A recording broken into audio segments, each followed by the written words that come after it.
Welcome to Tenor Tech, where I solve the problems you didn't even know you had. You start by confirming the display's native resolution and that the cable supports the needed bandwidth. This prevents scaling artifacts.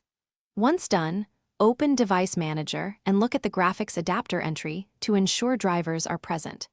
If drivers are missing or flagged, download the correct manufacturer driver now.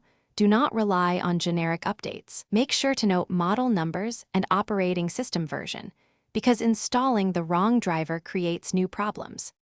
Next, use your operating system display settings to explicitly choose the monitor's native resolution and an appropriate scaling percentage.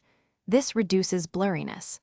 Then open the GPU control panel, NVIDIA, AMD, or Intel, and create or select an exact custom resolution if the OS lacks it.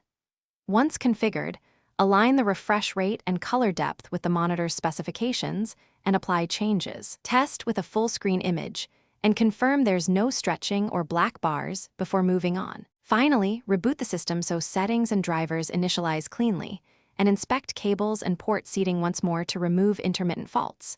If the wrong resolution remains, use Safe Mode to uninstall the GPU driver, then perform a clean reinstall of the correct driver version. Drivers often fix edit and scaling issues. One key troubleshooting tip: swap the monitor or GPU temporarily. If the problem follows the hardware, replace or service that component. If not, continue software diagnostics. Thanks for watching. Subscribe to keep your life in tune.